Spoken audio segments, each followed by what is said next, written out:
الله وبركاته. الحمد لله نحمده ونستعينه ونستغفره ونؤمن به ونتوكل عليه ونعوذ بالله من شرور أنفسنا ومن سيئات أعمالنا.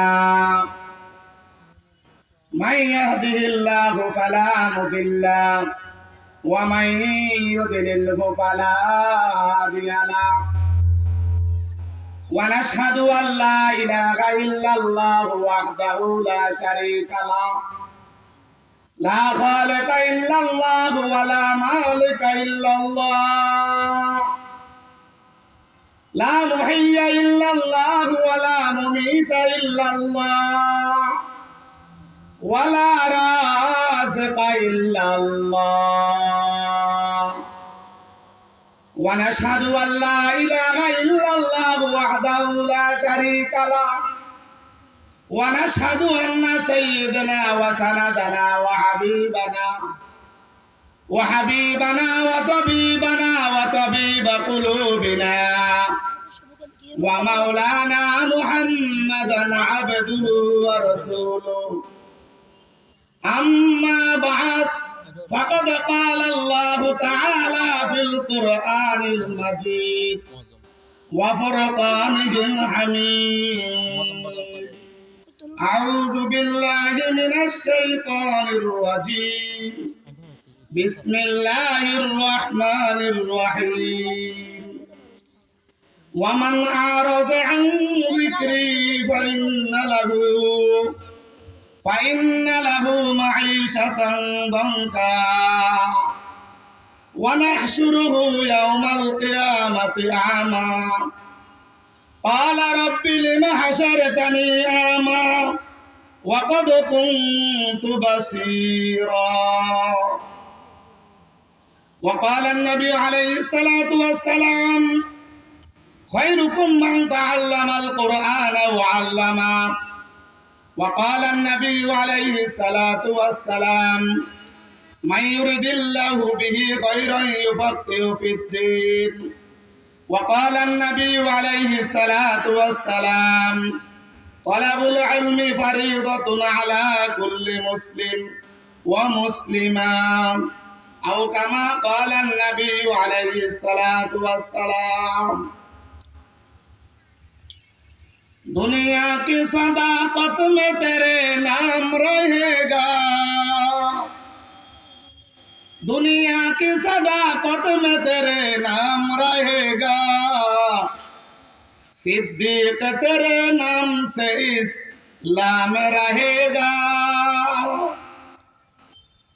दुनिया की सदाकत में तेरे नाम रहेगा,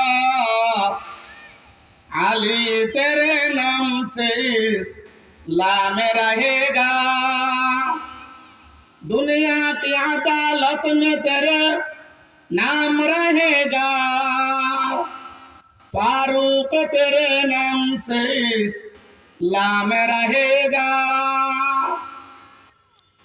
दुनिया की सखावत में तेरे नाम रहेगा,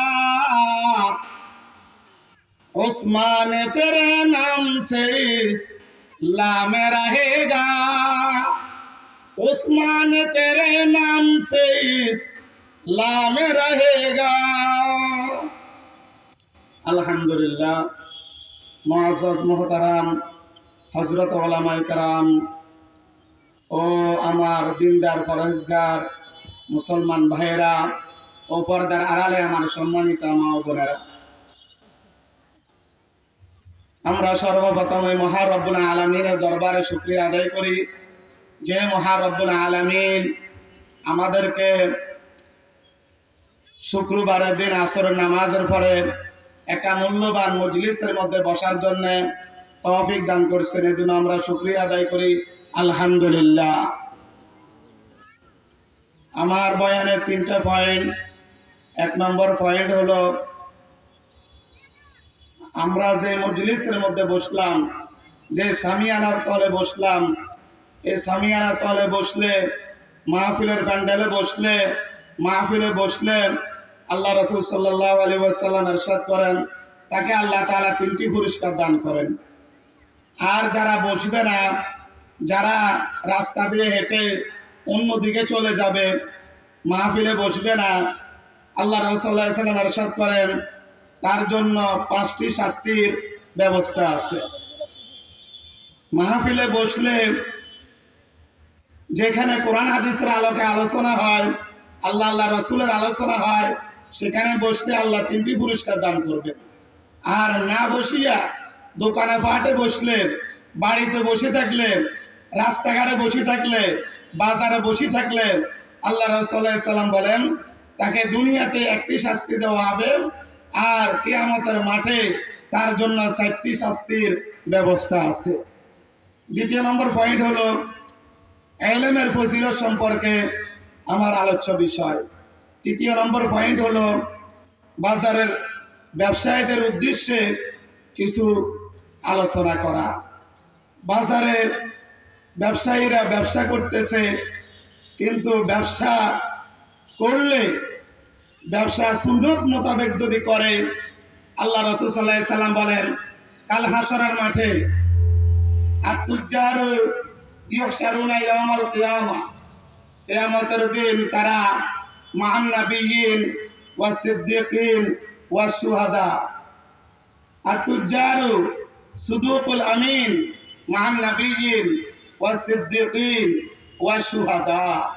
কাল হাশরের মাঠে যারা বিশ্বস্ত ব্যবসায়ী তারা আল্লাহর নবীজির সাথে তাদের হাশর হবে, মা'আন নাবিয়্যিন ওয়াস সিদ্দীকিন, সিদ্দিকিনদের সাথে তাদের হাসর নাসর হবে, ওয়াস শুহাদা এবং শহীদদের সাথে তাদের হাসর নাসর হবে। সুবহানাল্লাহ।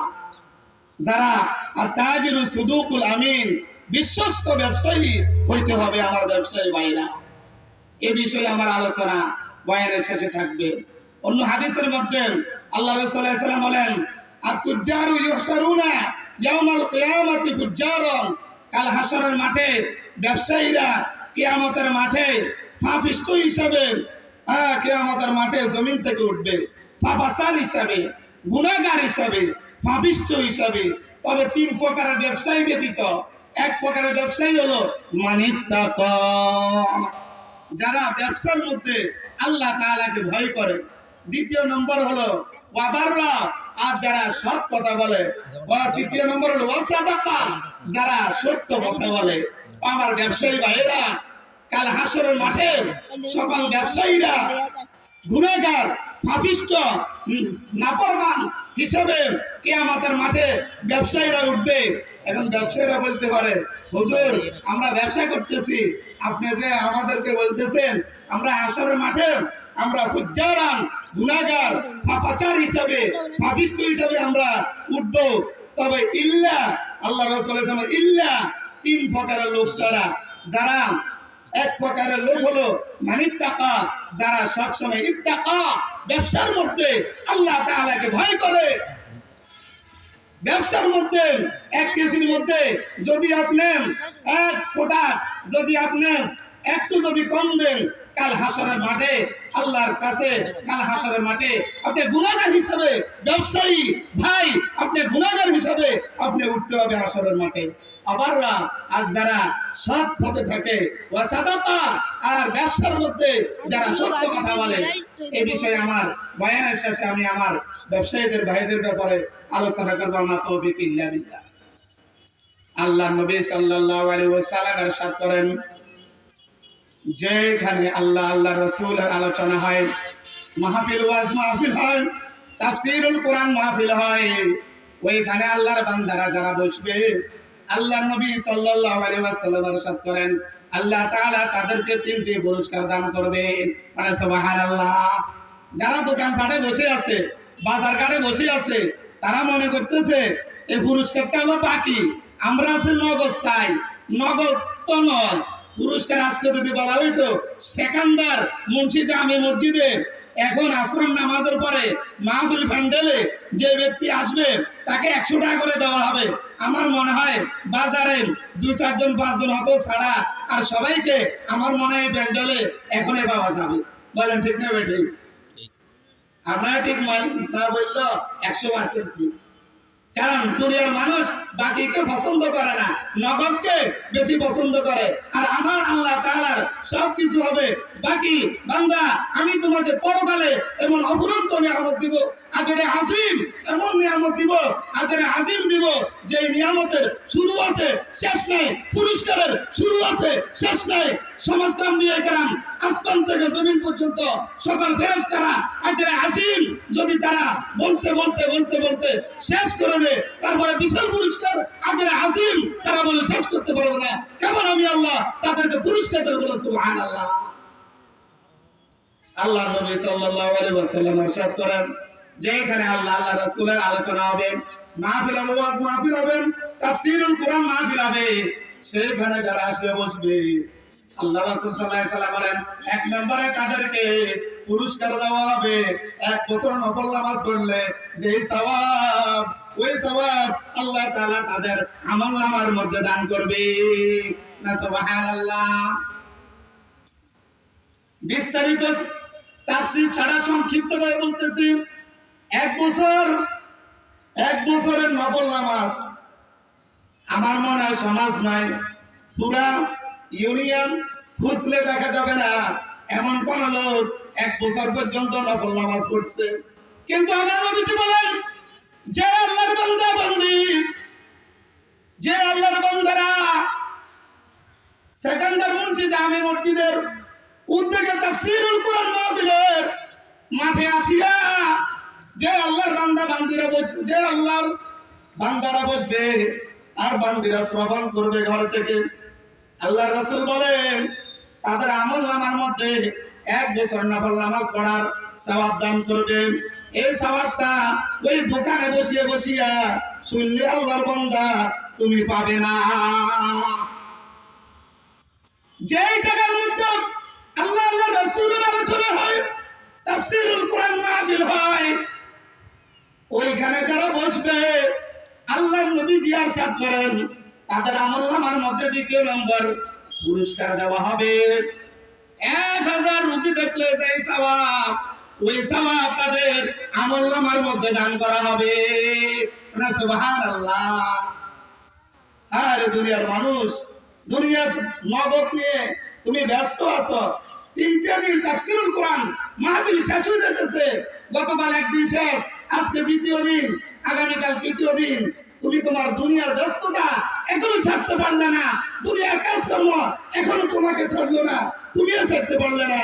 তোমার এখন যদি চক্ষুটা বন্ধ হয়ে যায়, এখন যদি তোমার মৃত্যুর খবর চলে আসে, চিন্তা কি করো বন্ধু, তোমার কি অবস্থা হবে? পরকালের পুঁজি কতটুকু তোমার হয়েছে ও বন্ধু, একটুকু তুমি চিন্তা করছো নি?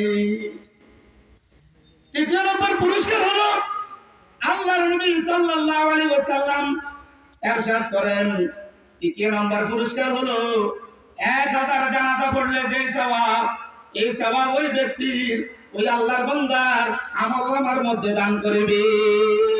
না সুবহানাল্লাহ। জানাজার নামাজ, এক ব্যক্তির জানাজা পড়লে আল্লাহ নবী সাল্লাল্লাহু আলাইহি ওয়াসাল্লাম ইরশাদ করেন তাকে 2 কারাত সওয়াব দেওয়া হবে। আল্লাহ নবীকে সাহাবায়ে কেরাম প্রশ্ন করলেন, ইয়া রাসূলুল্লাহ মাল কারাতান, 2 কারাত মানে অর্থ কি আমরা বুঝলাম না। আল্লাহ নবী সাল্লাল্লাহু আলাইহি ওয়াসাল্লাম ইরশাদ করেন, 1 কারাত সমতুল্য হলো একটা উহুদ পাহাড় সমতুল্য সওয়াব ওই ব্যক্তির আমলনামার মধ্যে দান করবে। আল্লাহু আকবার।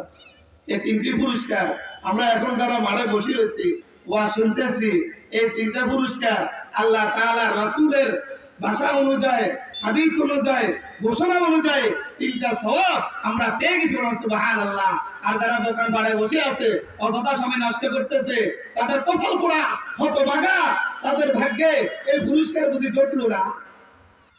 তারপরে আল্লাহ তাআলা বলেন, যারা কোরআনে কারীমের যেখানে আলোচনা হবে, কোরআনে কারীমের আলোচনা শুনবে না, কোরআনে কারীমের আলোচনায় বসবে না, কোরআনে কারীমের আলোচনায় শুনবে না, আমল করবে না, নিজের জীবনের সাথে তারা ফিটিং করবে না, ছেলে সন্তানের সংসারের জীবনের মধ্যে কোরআনে কারীমের বিধান অনুযায়ী চালাইবে না, তাদের জন্য 5টি শাস্তি। দুনিয়ার জমিনে হবে একটি শাস্তি। আমার তেলাওয়াত আয়াতের মধ্যে আল্লাহ তাআলা ইরশাদ করতেছেন, ওয়ামান আরাযা আন যিকরি ফাইন্না লাহু মাঈশাতান দানকা। এক নম্বর শাস্তি হলো, ও মুসলমান ভাই, ও আমার যুবক ভাই, আজকে তুমি কোরআনে কারীমের আলোচনা বসতেছো না, না বসিয়া তুমি চলে যাইতেছ অন্যদিকে। আমার আল্লাহ তাআলা বলতেছেন, যেখানে কোরআনে কারীমের আলোচনা হবে আর যারা আমার কোরআনে কারীমের আলোচনা বসবে না, এক নম্বর শাস্তি হলো তাদের পার্থিব জীবন, দুনিয়ার জীবনকে আমি আল্লাহ সংকীর্ণ করিয়া দিব। সংকীর্ণ দুই তাফসীর। এক তাফসীর হলো তাদের সাংসারিক জীবনের সকল প্রকারের সুখগুলোকে আমি আল্লাহ উঠিয়ে নিব। তাদের ব্যবসার মধ্যে কোনো বরকত হবে না, রায় রোজগারের মধ্যে কোনো বরকত হবে না, কোনো কিছুর মধ্যে তারা কোনো বরকত পাবে না।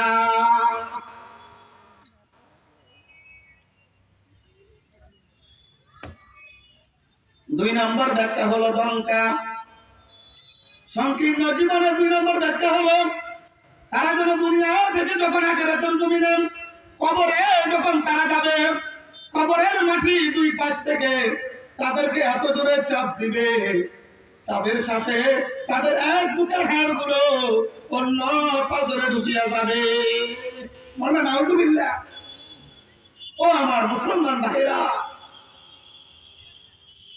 একটু চিন্তা করি, আমরা কোরআনের মজলিসে তাড়াতাড়ি এসে যাই, বসে যাই, কোরআনে কারীমের আলোচনা শুনি, আমার জীবনকে গড়াই, আমার ছেলে মেয়েদের জীবনের মধ্যে কোরআনে কারীমের বিধান রাখি, আমার সাংসারিক জীবনের মধ্যে কোরআনে কারীমের বিধান রাখি, আমার রাষ্ট্রীয় জীবনের মধ্যে কোরআনে কারীমের বিধান রাখি, আমার পরিবারের মধ্যে, আমার গ্রামের মধ্যে কোরআনে কারীমের বিধান রাখি।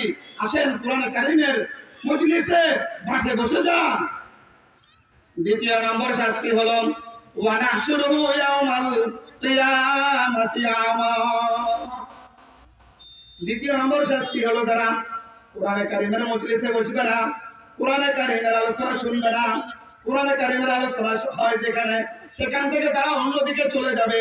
আল্লাহ তাআলা বলতেছেন, ওয়া নাহশুরুহু ইয়াওমাল কিয়ামাতি আমা। কিয়ামতের ময়দানে তারা অন্ধ অবস্থায় কবর থেকে উঠবে।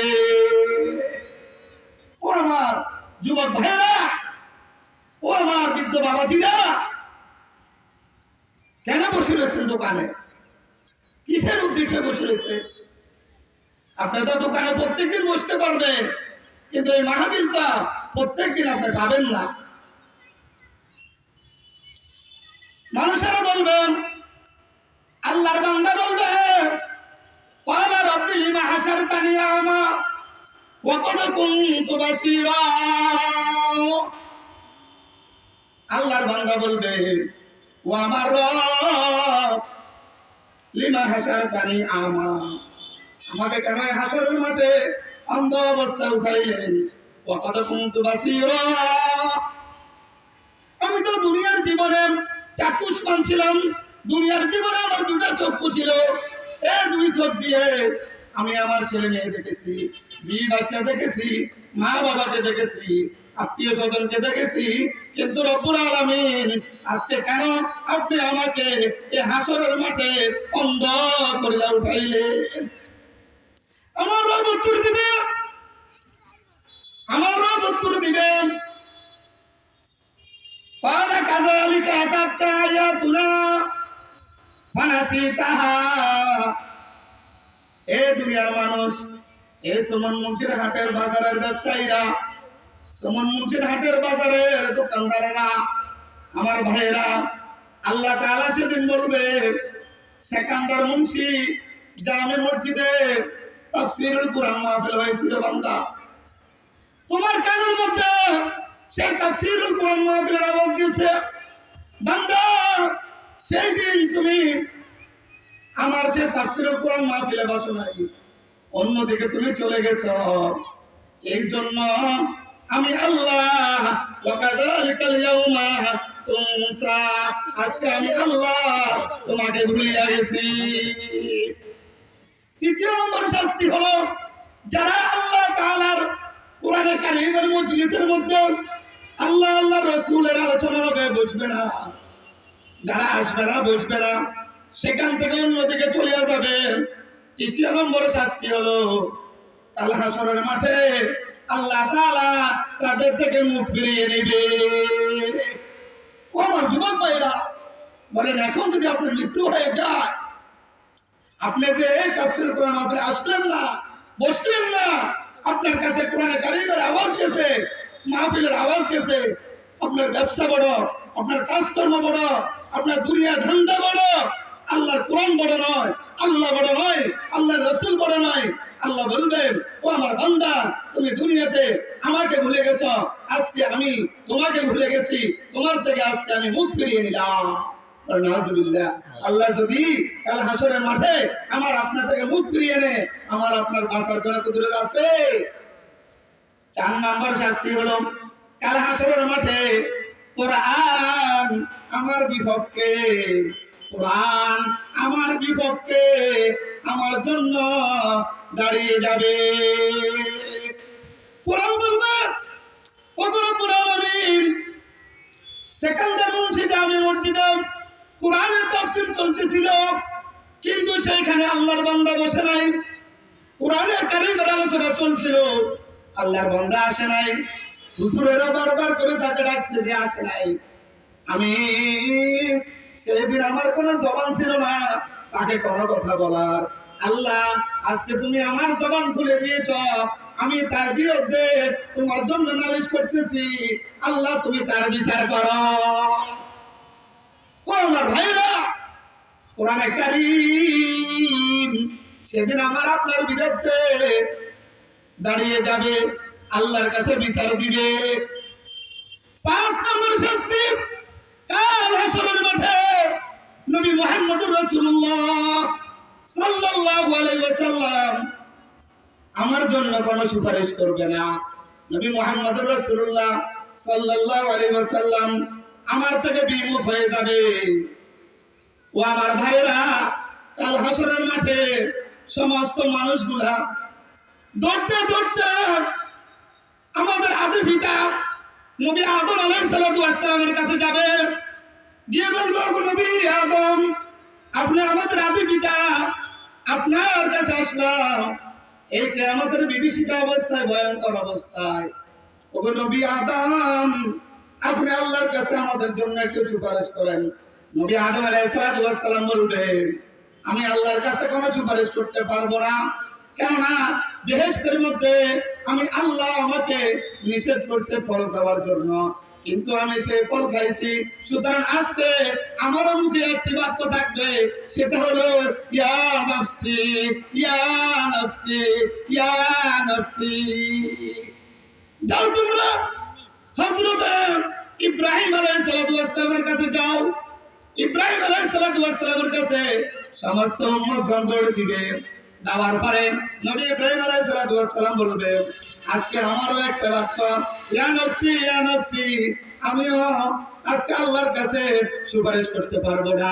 যাও তোমরা নূহ আলাইহিস সালাতু ওয়াস সালামের কাছে। নূহ আলাইহিস সালাম এক কথা বলবে, ইয়া নাফসি ইয়া নাফসি।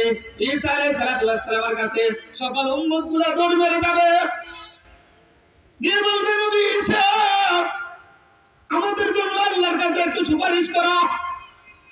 আজকে কিয়ামতের বিভীষিকা অবস্থায়, ভয়ঙ্কর অবস্থায় আল্লাহর কাছে আমাদের জন্য সুপারিশ করো।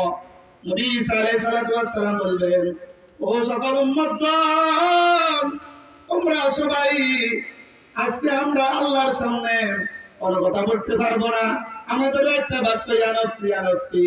তবে একজন লোক আছে, দো জাহানের সরদার, উম্মতের কান্ডারি নবী মুহাম্মদুর রাসূলুল্লাহ সাল্লাল্লাহু আলাইহি ওয়াসাল্লাম, তিনি ইয়া নাফসি বলতেছে না, তিনি বলতেছে ইয়া উম্মতি ইয়া উম্মতি ইয়া উম্মতি। আল্লাহু আকবার। সকল মানুষেরা দৌড় মেরে আল্লাহর নবী সাল্লাল্লাহু আলাইহি ওয়াসাল্লামের কাছে যাবে, বলবে, ওগো নবীজি, কিয়ামতের কঠিন অবস্থায়, কিয়ামতের ভয়াবহ অবস্থায় এই শাস্তি আমরা সহ্য করতে পারতেছি না। জমিনটা তামার আর সূর্যটা আমাদের মাথার উপরে। ওগো নবীজি, আল্লাহর কাছে আমাদের জন্য দরখাস্ত করেন, আল্লাহ তাআলা যেন আমাদেরকে মাফ করিয়া দেয়। আল্লাহ নবী সাল্লাল্লাহু আলাইহি ওয়াসাল্লাম আল্লাহর কাছে বলবে, হে মাবুদ, হে আমার রব, হে আমার আল্লাহ, আপনার কাছে আমি দুইটি আবদার রাখি। এক নম্বর আবদার হলো আমার উম্মতের হিসাব নিকাশ আপনি দ্রুত বেগে করে দেন। দ্বিতীয় নম্বর আপনার কাছে আমার করিয়া আমার উম্মতের জীবনের সকল গুনাহ খাতাগুলো মাফ করিয়া দেন। সুবহানাল্লাহ। সেই নবীজি যদি কাল হাসরের মাঠে এই মাহফিলে আপনি না আসার কারণে মাহফিলের কোরআনে কারীমের আওয়াজ আপনার কানে যাওয়ার পরে আপনি আসলেন না, সেই নবীজি কাল হাসরের মাঠে আপনার জন্য মুখ ফিরিয়ে নেবে, আপনাকে চিনবে না, আপনাকে বলবে আমি তোমাকে চিনি না। ও আমার যুবক ভাইরা, ও আমার বাজারের ব্যবসায়ী ভাইরা, ও আমার এলাকাবাসী, ও আমার বৃদ্ধ বাবাজিরা, সময় আর নষ্ট করবেন না। আপনার ৬০-৭০ বছর হায়াতের জিন্দগি শেষ হয়ে গেছে, এখনো আপনি সংসার নিয়ে ভাবেন, এখনো আপনি বাড়িঘর নিয়ে ভাবেন, আপনার ধাড়ি ছাড়া হয়ে গেছে, চুল ছাড়া হয়ে গেছে, আপনার শরীরের শক্তি কমে গেছে, তারপরেও আপনি এখনো দুনিয়ার ধান্দায় পড়ে আছেন। আপনি কেন এখন আখিরাত বুঝেন না? তাড়াতাড়ি চলে আসেন, আসিয়া তাফসীরুল কোরআন মাহফিলের ওয়াজ শুনেন, দেখবেন এই অল্প বসাতে আল্লাহ তাআলা আপনার জিন্দেগীর সকল গুনাহ কথাগুলা মাফ করিয়ে দিয়া আল্লাহ তাআলা আপনার জন্য জান্নাত বেহেশত আপনার জন্য ওয়াজিব করে দিয়েছে। সুবহানাল্লাহ। আমি সংক্ষিপ্তভাবে বলতেছি। দ্বিতীয় নম্বর পয়েন্ট, আল্লাহ নবী সাল্লাল্লাহু আলাইহি ওয়াসাল্লাম ইরশাদ করেন ইবনে মাজাহ শরীফের 241 নম্বর হাদিসের মধ্যে, قال النبي عليه الصلاة والسلام طلب العلم فريضة على كل مسلم। আল্লাহ নবী সাল্লাল্লাহু আলাইহি ওয়াসাল্লাম ইরশাদ করেন সকল মুসলমানদের উপর দ্বীনি ইলম, ধর্মীয় ইলম, কোরআনের ইলম সকল মুসলমানদের জন্য শিক্ষা ফরজ আইন। তলাবুল ইলমি ফারিদাতুন আলা কুল্লি মুসলিম, সকল মুসলমানদের উপর দ্বীনি ইলম তালাশ করা, দ্বীনি ইলম শিক্ষা সকল মুসলমানদের উপর ফরজ। ইলম বিভিন্ন স্তর আছে, তার মধ্যে ইলম মৌলিকভাবে দুই প্রকার। একটা হলো ইলম ফরজ আইন, একটা হলো ইলম ফরজ কিফায়া। ফরজ আইন ইলম হলো যেটা সকল মুসলমানদের জন্য শিক্ষা ফরজ আইন, শিখতেই হবে, এটাকে বলে ফরজ আইন ইলম। আর ফরজ কিফায়া হলো যে কিছু সংখ্যক লোক যদি এই ইলমটা শিখে তাহলে বাকিদের উপর আদায় হয়ে যাবে। সুবহানাল্লাহ। ফরজ আইন, মুসলমান ভাইরা আমার, নামাজ পড়তেন, নামাজের জন্য আপনার জন্য ইলম শিখা ফরজ। এখন আপনি প্রশ্ন করতে পারেন, হুজুর ছোটবেলা তো আমার মা আমার বাবা আমাকে মাদ্রাসা দেয় নাই, আমি তো 11টি সূরা মুখস্থ পারি না, আমি তো নামাজের নিয়ত মুখস্থ পারি না, আমি তো আত্তাহিয়াত মুখস্থ পারি না, আমি তো দুরূদ শরীফ মুখস্থ পারি না, আমি তো দোয়া সূরা মুখস্থ পারি না, আমি তো দোয়া কুনুত মুখস্থ পারি না, আমি তো রুকুর তাসবিহ পারি না, আমি তো সিজদার তাসবিহ পারি না। ওগো হুজুর, সুতরাং আমি ফরজ আইন ইলম কিভাবে শিখব? প্রশ্ন থাকেনি? এই প্রশ্নের একটাই উত্তর, আপনি তাবলীগ জামাতে যাইতে হবে। তাবলীগ জামাতে গিয়ে আপনি যে ছোটবেলায় আপনার মা বাবা আপনাকে ধর্মীয় ইলম শিক্ষা দেয়, মক্তবে পাঠাই দেয়, মাদ্রাসা পাঠাই নেই, এই কারণে আপনি এখন তাবলীগে গিয়ে 3 দিন গিয়ে, 10 দিন গিয়ে, 40 দিন গিয়ে, 1 চিল্লা দিয়ে, এইভাবে সময় দিয়ে দিয়ে আপনি পরকালের জন্য প্রস্তুতি হওয়ার জন্য আপনি এই ইলমটা, নামাজের ইলমটা শিখা আপনার জন্য ফরজ আইন।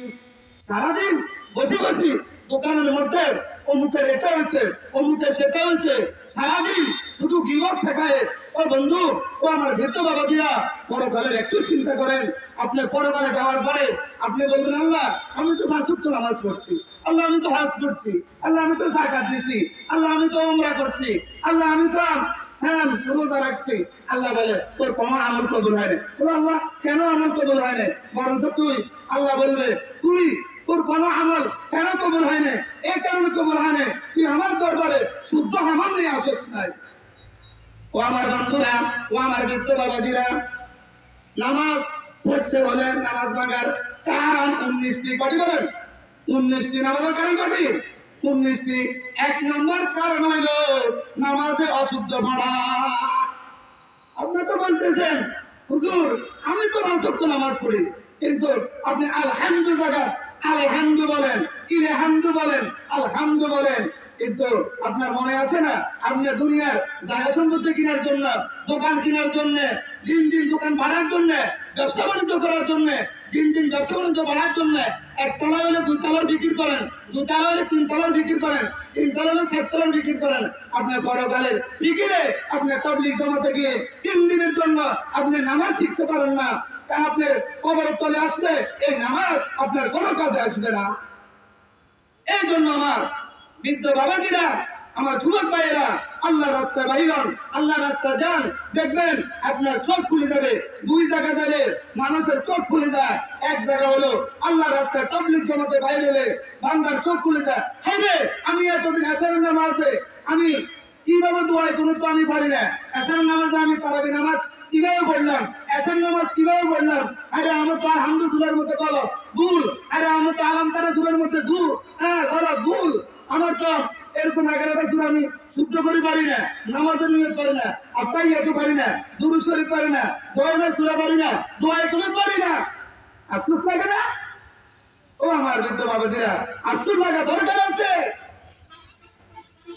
এই জন্য তালাবুল ইলমি ফারিদাতুন আলা কুল্লি মুসলিম। ইলম 2 প্রকার। 1 প্রকার হলো ফরজে আইন, সকল মুসলমানদের উপর শিক্ষা ফরজ। নামাজ পড়তে হলে নামাজের ইলম বান্দা তুমি শিখতে হবে। রোজা রাখতে হলে রোজার ইলম তুমি শিখতে হবে। কোন কারণে রোজা ভেঙে যায়, কোন কারণে রোজা ভাঙে না, এই ইলম শিখা দরকার আছে। তো এগুলো এখন আপনার মাথা যাবে দিল্লি এখন মাথায় বলে ছোট ছোট ছেলেরা বলবো মা এত ভুয়া মুরব্বীকে নিয়ে নাকি তো আছে। আপনাদের জন্য একটা শিকার জায়গা হলো তাবলীগ জামাত। কি বলেন কোন জায়গা? তাবলীগ জামাত, আল্লাহ রাস্তায় বাইরে হওয়া। আর ফরজে কিফায়া হলো যেমন আমি শিখছি আপনাদেরকে শুনাইতেছি, এই ফরজে কিফায়া সকলের উপর ফরজ, কিন্তু কিছু সংখ্যক লোক সেটা আদায় করলে ফরজ আদায় হয়ে যাবে। তবে ফরজে কিফায়ার এই শব্দটার অর্থ হলো সমষ্টিগতভাবে সকলের উপর ইলম। ফরজে কিফায়া ইলম শিখা ফরজ, মানে হলো যারা এই ইলমটা শিখতেছে তাদেরকে মহব্বত করা, তাদের কাছে আসা, তাদের বুকের সাথে বুককে মিলানো। বলেন না আল্লাহর নবী সাল্লাল্লাহু আলাইহি ওয়াসাল্লাম ইরশাদ করেন, কুনতু আলিমান আও মুতাআল্লিমান আও মুতাহাসসিমান আও মুহিব্বান। আল্লাহ নবী সাল্লাল্লাহু আলাইহি ওয়াসাল্লাম বলেন, এ আমার উম্মত, হয়তো তুমি আলেম হও, নয়তো তুমি আলেমের কাছে পড়ো। 3 নম্বর হলো অথবা আলেমেরা যা বলবে তার উপর তুমি শুনে আমল করো। 4 নম্বর হলো অথবা আলেমের কাছে তুমি আলেমকে তুমি মহব্বত করো, অথবা আলেমের কাছে তোমার মেয়েকে বিবাহ দাও, অথবা আলেমকে তুমি মহব্বত করো, আলেমের কাছে তোমার মেয়েকে বিবাহ দাও, অথবা তোমার নাতিকে আলেম বানাও। যদি বন্ধু একজন হাফেজে কোরআন তুমি বানাইতে পারো, কেমন ফজিলত কাল হাসরের মাঠে হাফেজে কোরআনের মা, হাফেজে কোরআনের বাবাকে আল্লাহ তাআলা কাল হাসরের মাঠে হাফেজে কোরআনের মা বাবার কেমন মর্যাদা হবে, হাফেজে কোরআনের বাবার কেমন মর্যাদা হবে। আল্লাহ পাক রব্বুল আলামিন স্বয়ং নিজ হাতে সকল মানুষগুলা চতুর্দিকে দেখতে থাকবেন, আর আল্লাহ পাক রব্বুল আলামিন ওই হাফেজে কোরআনের মা এবং বাবাকে নিজে স্বর্ণ খচিত মুকুটটা টুপি নিজে পরিধান করাইবে না সুবহানাল্লাহ। পুরা হাসর মাঠ আলোকিত হয়ে যাবে, সমস্ত মানুষগুলো বলতে থাকবেন ওগো রব, ওগো মাহবুব, এই ব্যক্তিকে তো আমি দুনিয়ার মধ্যে দেখছিলাম কৃষি কাজ করতো, অটো রিক্সা চালাইতো, সিএনজি চালাইতো, আমার রব আজকে এই হাসরের মাঠে তাকে আপনি স্বর্ণ খচিত তাজ মুকুট টুপি আপনি কেন পরাইছে? হাফেজে কোরআনের মা বাবার মর্যাদা কাল হাসরের মাঠে আল্লাহ নিজ হাতে ওই মা বাবাকে স্বর্ণ খচিত তাজ মুকুট পরাইবে, সুবহানাল্লাহ, টুপি পরাইবে। আল্লাহ উত্তর দিবেন, ও বড় লোক, ও কোটিপতি, তোমার ছেলেকে তুমি যদি হাফেজে কোরআন বানাও তোমাকে মানুষ শরম দেবে। আলেমের বাবা বলবে তোমার কাছে শরম লাগে, হাফেজের বাবা বলবে তোমার কাছে শরম লাগে, কিন্তু এই কৃষক দুনিয়ার জমিনের মধ্যে নিজে না খাইয়া নিজে না খেয়ে একটা হাফেজে কোরআন সন্তান বানাইছে। মা নিজে না পড়ে, মা নিজে না খেয়ে একটা হাফেজে কোরআন বানাইছে। দুনিয়ার জমিনে বড় লোকদের ছেলেরা ইন্টার পাস করে বড় বড় ডিগ্রি নিয়ে আসলে দুনিয়ার জমিনে পুরো বাড়িতে মিষ্টি বিতরণ করা হইতো, কিন্তু হাফেজে কোরআনের মা বাবা হওয়ার পরে হাফেজে কোরআনকে কেউ মূল্যায়ন করে নাই, দাম দেয় নাই। এই জন্য আমি আল্লাহ আজকে হাসরের মাঠে হাফেজে কোরআনকে আমি আল্লাহ স্বর্ণ খচিত টুপি আমি আল্লাহ তাদেরকে পুরস্কার দিলাম, সুবহানাল্লাহ। যেই টুপির আলোতে গোটা হাসর মাঠ, পুরো হাসর মাঠ টুপির আলোতে আলোকিত হয়ে যাবে। আল্লাহর নবী সাল্লাল্লাহু আলাইহি ওয়াসাল্লাম ইরশাদ করেন, যদি সূর্যকে টেনে এনে তোমাদের ঘরের মধ্যে দেওয়া হয়, ওই সূর্যের আলো যেই পরিমাণ তোমাদের ঘরের মধ্যে আলো হবে এর চাইতে বেশি ওই হাফেজে কোরআনের মা বাবার টুপির আলো এর চাইতে বেশি হবে, সুবহানাল্লাহ। কত দামি সে হাফেজে কোরআনের মা, কত দামি সে হাফেজে কোরআনের বাবা, কত দামি সে কারি সাহেবের মা, কত দামি সে কারি সাহেবের বাবা, কত দামি মসজিদের ইমাম সাহেবের মা, কত দামি মসজিদের ইমাম সাহেবের বাবা, কত দামি আলেমের বাবা, কত দামি আলেমের মা, কত দামি মুফতি সাহেবের বাবা, কত দামি মুফতি সাহেবের মা। এই জন্য মুসলমান ভাইরা রে আমার, যদি মা বাবার যদি এই পুরস্কারটা হাসরের মাঠে হাফেজে কোরআনের মা বাবার যদি এই পুরস্কার যদি হয়ে থাকে, তাহলে বন্ধু চিন্তা করো যে হাফেজে কোরআন তার কি রকম পুরস্কার হবে। শুনবেন নেই কি পুরস্কার হবে? ওই হাফেজে কোরআনকে আল্লাহ তাআলা বলবে, ও হাফেজে কোরআন, ও হাফেজে কোরআন, তুমি দুনিয়ার মধ্যে কোরআন হিফজ করেছো, হাফেজ হয়েছো, তার উপর তুমি আমল করেছো, আমি আল্লাহ তোমার জন্য একটা পুরস্কার রাখছি। সেই পুরস্কারটা কি? সেই পুরস্কার হলো ও হাফেজে কোরআন, তুমি আজকে এই হাসরের মাঠে কোরআনে কারীমের একটি আয়াত পড়বে এবং একটি তলার মধ্যে তুমি উঠবে, না সুবহানাল্লাহ। বিল্ডিং যেখানে বিল্ডিং জমজম টাওয়ারটা কয় তালা? 5 তালা। হ্যাঁ, সব সাইডে মালয়েশিয়াতে 160 তালা, বর্তমান বিশ্বে 160 তালা পর্যন্ত আছে, এর চেয়ে বেশি আমি শুনি নাই, 160 তালা পর্যন্ত শুনছি। কিন্তু কাল হাসরের মাঠে ও আমার হাফেজে কোরআনের মা, ও হাফেজে কোরআনের বাবা, তোমার জীবন কত ধন্য। হাফেজে কোরআনের মা কত ধন্য মা, হাফেজে কোরআনের বাবা কত ধন্য বাবা। ওই দুনিয়ার মানুষ কষ্ট করে একটু কষ্ট করিয়া একটা ছেলেকে হাফেজ বানাও, একটা ছেলে কারি সাহেব বানাও, একটা ছেলেকে মাওলানা বানাও, দেখবা আখিরাতের জিন্দেগি তুমি সুখে শান্তিতে থাকতে পারবে। আল্লাহ নবী সাল্লাল্লাহু আলাইহি ওয়াসাল্লাম ইরশাদ করেন, ইযা মাতাল ইনসান ইনকাতা আমালু, মানুষ যখন মারা যাবে তখন দুনিয়ার তার সকল আমলের দরজাগুলো বন্ধ হয়ে যাবে, ইল্লা সালাস, তবে 3 প্রকারের আমল দুনিয়াতে জারি থাকবে। এক প্রকার হলো ওয়ালাদান সালিহা, নেককার সন্তান যদি দুনিয়ার মধ্যে রেখে যায়, ওই নেককার সন্তান বাবার জন্য যে আমল করবে ওই আমলটা ওই বাবার কবরের মধ্যে যাবে না। সুবহানাল্লাহ। নেককার সন্তান রাখি যাননি, 5 তলা 10 তলা 20 তলা সন্তানের জন্য রাখি যান, আর জমিন কিছু মানে জমিন যা আছে বেগের সন্তান জন্য রাখি যান, কিছু মসজিদ মাদ্রাসা দিয়েন না। যদি মসজিদ মাদ্রাসা কিছু দেন তাহলে ছেলেরা আবার যদি গরিব হয়ে যায়, কি বলেন? যদি ছেলে মেয়েরা আবার গরিব হয়ে যায় সব রাখি যাবে, ছেলে মেয়েরা কি লাগে আর মারামারি করবে, এখানে তারা মারামারি করবে, ওইখানে আপনাকে পিটবে। এই জন্য হাফেজে কোরআনকে বলা হবে হাফেজে কোরআন। এক আয়াত পড়াও, তুমি এক তলার মধ্যে উঠাও, যে এখানে হাফেজে কোরআন 6666টা কোরআনে কারিমের আয়াত আছে, 6666 নম্বর আয়াত পড়িয়া ওই হাফেজে কোরআন জান্নাতের 6666 নম্বর তালার মধ্যে তার মা বাবা দাদা দাদি নানা নানি আত্মীয় স্বজন বিবি বাচ্চা সবাইকে নিয়ে ওই হাফেজে কোরআন থাকবে না। সুবহানাল্লাহ।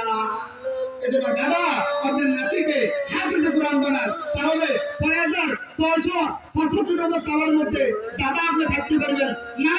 আপনার নাতিকে হাফেজে কোরআন বানান, তাহলে 6666 নম্বর তালার মধ্যে আপনি সেখানে জান্নাতের উচ্চ মাকামের মধ্যে থাকবেন। আল্লাহ তাআলা আমাদের সবাইকে প্রত্যেক কথাগুলোর উপর আমল করে তৌফিক দান করেন। আমিন।